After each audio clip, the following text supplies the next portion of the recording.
Imaginen que están en Europa durante la época moderna, donde se está comenzando a dar una transformación intelectual entre los científicos. Pues bienvenidas y bienvenidos a La Máquina del Tiempo. Soy Raquel Méndez y me encuentro con Jürgen Garita. En conjunto vamos a conversar sobre el tema el impacto de la revolución científica en Europa Occidental. El propósito de este podcast es lograr como resultado un análisis acerca del impacto de la revolución científica en la sociedad de Europa Occidental. Para desarrollarlo, explicaremos los principales aportes científicos durante este periodo de la época moderna, las principales necesidades sociales de la época y por último, corroboraremos si de verdad hubo una relación entre los avances científicos y la sociedad.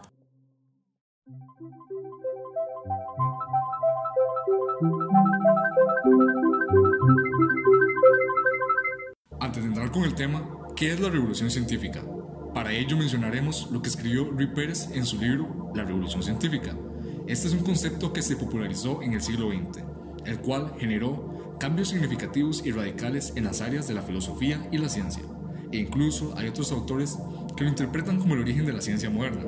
Sin embargo, otros discrepan y más bien comentan que se trata de otra disciplina distinta. Por lo tanto, tenemos a personas autoras e historiadores donde han concordado que existe más de una revolución científica. Si bien, al estudiar la historia moderna, la revolución científica forma parte de los temas a profundizar principalmente, dado que se les conoce como un periodo de grandes cambios y descubrimientos. A grandes rasgos, coincidimos que tuvo lugar entre el siglo XV y el siglo XVIII, aunque nos preguntamos también, ¿cuándo fue exactamente que comenzó esta revolución? Bueno, aquí es donde las opiniones difieren, ¿es cierto, Jürgen? Es correcto. De hecho, nos hemos topado con que es difícil de determinar la fecha exacta de cuándo da inicio esta revolución científica, ya que muchos autores, como bien lo dice usted, difieren. Por ejemplo, Darío Rey en su libro La Revolución Científica de 1978, esta se desarrolló entre los siglos XV y XVII y podemos dividirla en tres periodos. El primero, de 1440 a 1550, el cual es visto como un periodo de preparación marcado por el Renacimiento, las reformas y las guerras de supremacía. En este tiempo, figuras como Copérnico y Vesalio redescubrieron algunos clásicos y avanzaron con el conocimiento de la naturaleza. El segundo periodo, de 1550 a 1640, se caracteriza por una crisis general del orden europeo, con guerras de religión y cambios económicos. Fue un tiempo de afirmación científica con trabajos de Bacon, Galileo, Kepler y Descartes. Y por último, el tercer periodo, de 1640 a 1700, llegó a la sistematización. Esto se refiere principalmente en Inglaterra, ya que hay un compromiso entre la monarquía y la burguesía en este lugar. Además, el fin de las guerras de religión, que unos años antes habían amenazado la seguridad del establishment político, asimismo la restauración de Carlos II y Luis XIV, dan un aumento a las investigaciones científicas para lograr un prestigio social. Y por último, el nacimiento de instituciones científicas que promovieron la investigación y el desarrollo de la ciencia, las cuales culminaron en la física newtoniana. Qué interesante, Jürgen, cómo este autor meticulosamente vivió este periodo. Por otro lado, hace tiempo había buscado información y di con un libro que se llama La Introducción a la Historia de la Ciencia de Manuel Rojas, publicado en el año de 1992. Este autor más bien considera que la revolución científica se desarrolló principalmente en el siglo XVIII. Él destaca el impacto social de la ciencia, el nacimiento de una nueva sociedad y menciona los avances en física, química y biología.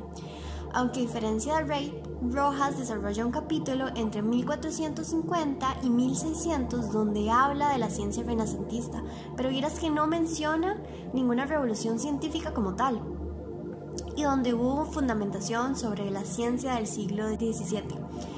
Y además menciona que hubo cimientos filosóficos de la ciencia, la revolución física y hasta una crisis académica en las universidades de la época.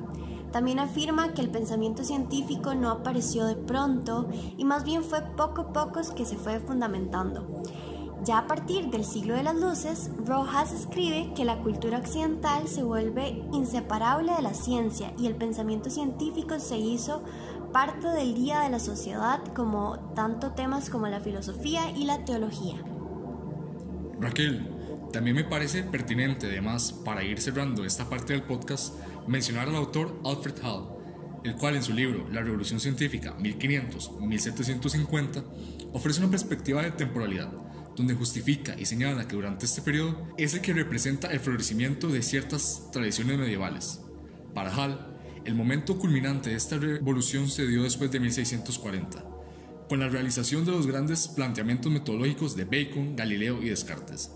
Esto quiere decir que durante la época moderna se seguían trabajos en apartados científicos propuestos durante la época del medievo, e incluso algunas fueron más desarrolladas y comprobadas después de 1640, por lo que podemos relacionarlo con lo que mencionó y ratificó Rey en el tercer periodo de la Revolución Científica en 1640 y 1700, la sistematización.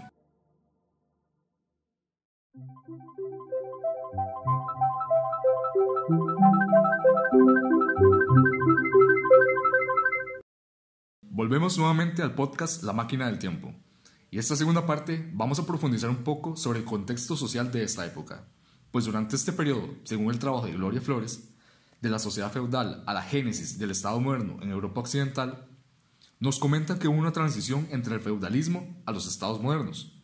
Imagínense, muchachos, que durante esta época en la Europa Occidental comenzó a experimentar ciertas mejoras en la producción agrícola, un aumento demográfico y hasta económico. Sin embargo, para el siglo XIV la sociedad tuvo que enfrentar grandes adversidades. Tal vez ustedes en este momento se preguntan, ¿qué tipo de adversidades? Bueno, esa misma autora, Flores, agrega que fueron problemáticas de carácter climático. Por ejemplo, hubo una pequeña era glacial que afectó a las cosechas del trigo y por lo tanto causó hambrunas. Asimismo, en la salud estaba la temida peste negra que arrasaba con la población. Debemos sumar también las guerras principalmente atribuidas al florecimiento de los estados y lo que llevó a problemas políticos debido a la expansión de los territorios. Hubo un caos en estos años. Esto nos lleva a la siguiente y última parte de este podcast.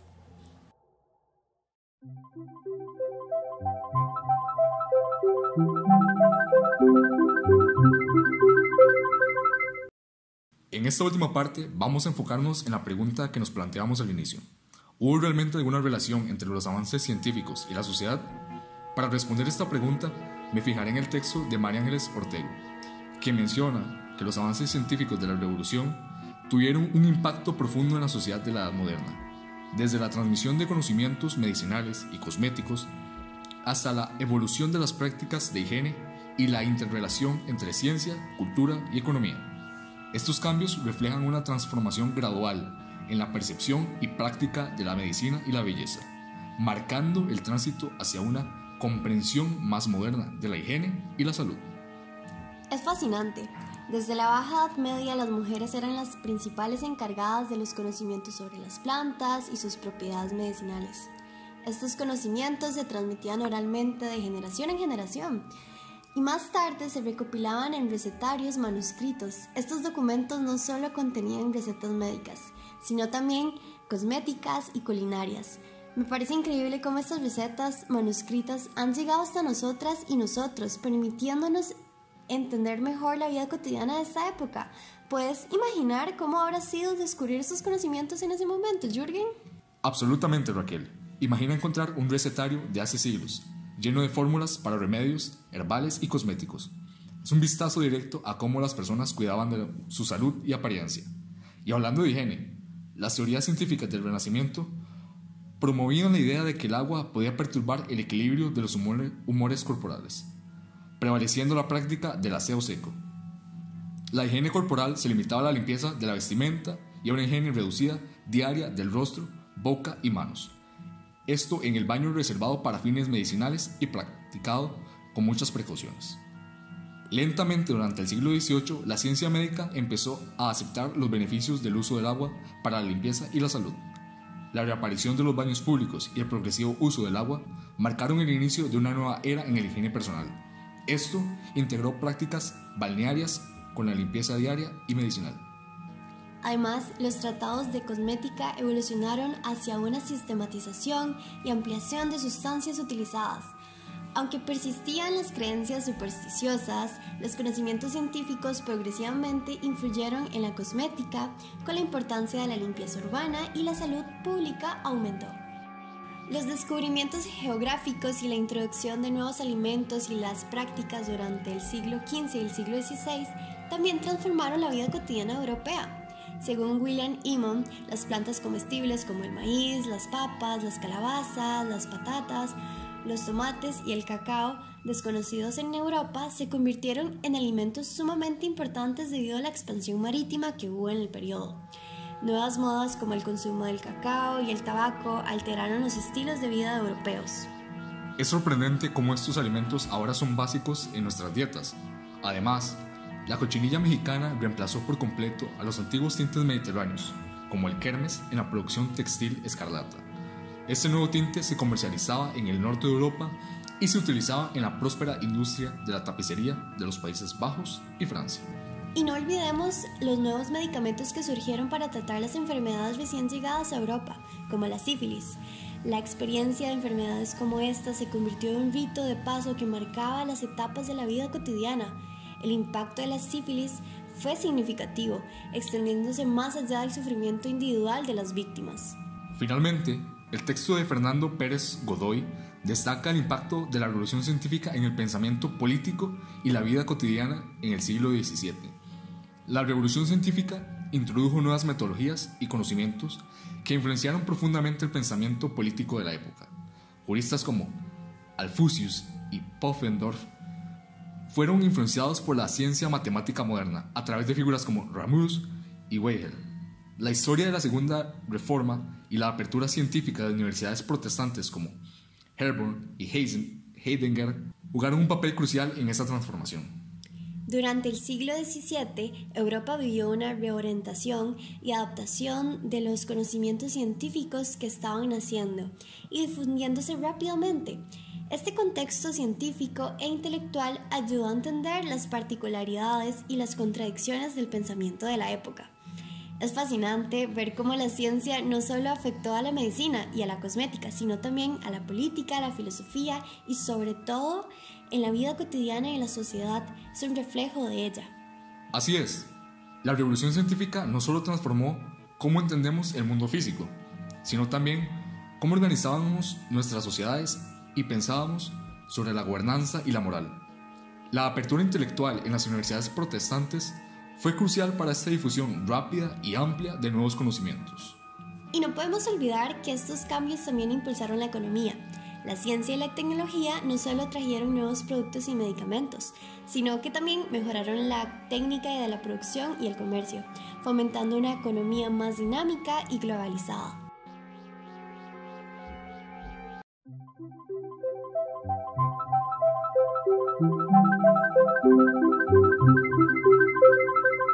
Y con esto llegamos al final de nuestro episodio de La Máquina del Tiempo. Hoy hemos explorado los diversos aspectos de la revolución científica y su impacto en la sociedad en Europa Occidental, desde los grandes avances científicos hasta los cambios sociales y políticos. Ha quedado claro que fue un periodo de una época de transformación profunda. Así es, Raquel. Hemos visto cómo los descubrimientos científicos no solo cambiaron la forma en que entendemos el mundo natural, sino que también afectaron directamente la vida cotidiana de las personas, desde la higiene y la medicina hasta la economía y la política. No hay duda de que la revolución científica fue un momento crucial en la historia de la humanidad. Los conocimientos y metodologías desarrollados durante este periodo siguen influyendo en nuestra vida actual y continuarán haciéndolo en el futuro. Queremos agradecerles por acompañarnos en este fascinante viaje a través del tiempo. Esperemos que lo hayan disfrutado este episodio tanto como nosotros lo disfrutamos prepararlo para ustedes. Recuerden que la historia no solo está en los libros, sino que también se refleja en nuestra vida diaria. Hasta la próxima y sigan explorando el fascinante mundo de la historia. Nos vemos en el siguiente viaje en La Máquina del Tiempo. Este producto fue realizado por Lucía Ardón, Jürgen Garita, Andrés Jiménez, Raquel Méndez, Feini Porras, para la Universidad de Costa Rica, el curso Historia Moderna, dirigido por el Dr. Eugenio Quesada.